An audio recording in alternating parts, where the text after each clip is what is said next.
سمجھا؟ وہ بعد میں یہ تقسیم ہوئی، اسپیشلائزیشن ہوئی، بعد میں آئی. تو اس واسطے انسان سب سے پہلے اپنی روح کی نجاستوں کو دور کرے ایمان کے ذریعے، پھر ذکر اللہ کے ذریعے فضائل اعمال پیدا کرے، رذائل کو ختم کرے، دور کرے. اور ان رذائل کے ختم کرنے کا واحد ذریعہ دیکھیے، نماز پڑھنا سب کو آتا ہے. آپ جانتے ہیں کہ رکوع میں کیا پڑھنا ہے، رکوع کس طرح کرنا ہے، سب کچھ ہے. اور یہ بھی جانتے ہیں کہ رکوع کے لیے خضوع اور خشوع بھی ضروری ہے، حضور قلب بھی ضروری ہے. لیکن اس خضوع اور خشوع کا حاصل کرنے کا کے اوپر کوئی کتاب نہیں لکھی گئی کہ کس طرح حاصل کرو خضوع اور خشوع. یہ کتاب سے نہیں آتا. یہ آئے گا کس طرح؟ جس طرح صحابہ کو آیا تھا، صحبت ہے رسول کریم صلی اللہ تعالی علیہ وسلم کے ذریعے، کہ انہوں نے یہ دیکھا تھا کہ اس شخص کا عمل، اس ذات کا عمل کیا ہے، کس طرح، کتنا خوف ہے اللہ تعالیٰ کا، کتنی محبت ہے اللہ تعالیٰ سے، کس طرح ذکر کرتے ہیں، کس طرح نماز پڑھتے ہیں، کتنا نماز کی اہمیت کیا ہے، دنیا کی حیثیت کیا ہے. یہ ساری چیزیں دیکھتے تھے. اور یہی طریقہ تھا تمام علماء کا، صحابہ کرام کا، اور صحابہ کرام کو دیکھ کر تابعین کا، اور تابعین کو دیکھ کر تبع تابعین کا. انہوں نے سب کو صحبت کو اختیار کیا تھا. اس واسطے ان کے قلوب صاف تھے. اور جب قلوب صاف ہوتے ہیں تو پھر میں اکثر بتایا کرتا ہوں کہ جب دل صاف ہو جاتا ہے، دل کا ایک دروازہ ملائے اعلیٰ کی طرف کھلتا ہے. حق تعالی شانہ کے ملائے اعلیٰ یعنی وہ دنیا جہاں ملائکہ اور فرشتے رہتے ہیں.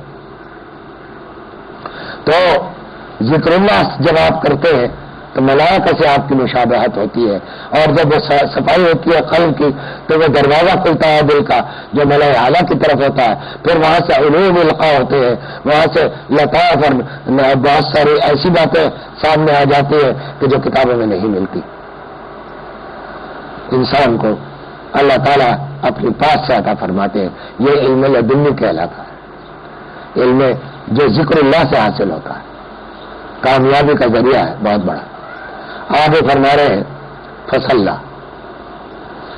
اب دو چیزیں تم نے کر لی، اپنے روح کو نجاستوں سے پاک کیا ایمان کے ذریعے، اب ذکر اللہ کے ذریعے تم نے اپنے قلب کی صفائی کی. اب اس قابل ہوئے ہو کہ نفس کی خواہشوں کو بھی تم نے روندا اور صرف جائز کے حد تک آئے. اب آئے ہو تم اس مقصد کی طرف کہ اس قابل ہوئے ہو کہ اب نماز کے لیے کھڑے ہو جاؤ. اب نماز کا ایک ظاہر اور ایک باطن، ہر عمل کا ایک ظاہر اور ایک باطن ہوتا ہے. یہ پہلے بھی میں اکثر کہتا رہتا ہوں. ایک نماز یہ ہے کہ ہم نے یہ ظاہر ہے کہ اللہ اکبر کہا، سورہ فاتحہ پڑھی، ہاتھ باندھ لیے تو رکوع کیا، وہاں اللہ تعالیٰ کا کیا کہ ہم نے پاکی بیان کی، اس کی عظمت بیان کی، پھر اس کی کبریاء بیان کی، اور سجدے میں چلے گئے، اپنی عاجزی کا اظہار کیا. یہ ظاہری نماز ہے، نماز کا ظاہر ہے. لیکن نماز کا ایک باطن ہے، اور وہ بھی اسی طرح فرض ہے جس طرح زبر نماز کی یہ ارکان فرض ہے. رکوع سجود جس طرح فرض ہے بالکل اسی طرح وہ بھی فرض ہے. اور وہ کیا ہے؟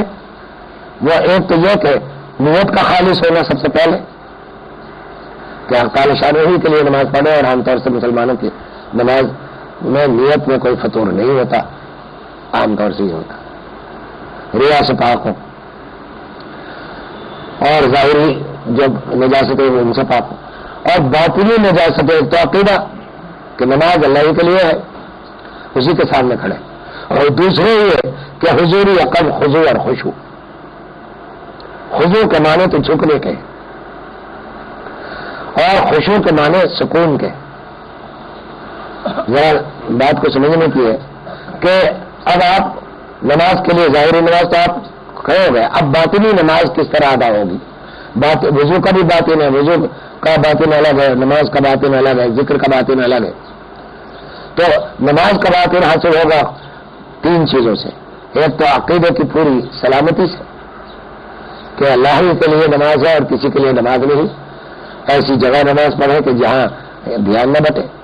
اور حدیث میں آتا ہے کہ جب وہ رشتہ پڑھو جس کو احسان فرمایا گیا وہ یہ کہ اس طرح نماز پڑھو کہ جیسے حق تعالی شانہ کو تم دیکھ رہے ہو، تمہارے سامنے حق تعالی شانہ موجود ہے، اس طرح نماز پڑھو۔ اور اگر ایسا نہیں پڑھ سکتے تو پھر اللہ تعالیٰ تو تمہیں دیکھ ہی رہا ہے، کم از کم یہ خیال ذہن میں جما لو کہ میں اس وقت اللہ کے سامنے کھڑا ہوں، وہ مجھے دیکھ رہے ہیں۔ اور قاعدہ یہ ہے، آپ کسی مزدور سے کام لیتے ہیں، وہ مزدور اگر مالک سامنے نہ ہو، آپ کارخانہ چلا رہے ہیں، اگر آپ گھر میں جا کے بیٹھ گئے تو اب کارخانے والے اس مستعدی سے کام نہیں کریں گے، جس کی بھی مستعدی کے ساتھ مالک سامنے بیٹھا ہے اس وقت کریں گے۔ اب اللہ کا جب سامنے خیال آ گیا کہ اللہ کی طرف دھیان دو، تو اللہ تو دیکھ ہی رہا ہے، تو اب تم مزدور ہو، کام کر رہے ہو، اس وقت کام میں لگے ہو، تو بھائی پھر اس طرح کام کرو جس طرح مالک کی موجودگی میں کام کیا کرتے کہ اللہ تعالیٰ کو دیکھ رہا ہو، ویسا اس سے نجات حاصل کرنے کی کوشش کرو، حضور یا قلب کی کوشش کرو، پوری توجہ کے ساتھ نماز پڑھو۔ اچھا، اب سوال ایک اور پیدا ہوتا ہے کہ اس میں بعض باتیں اختیاری ہیں اور بعض غیر اختیاری۔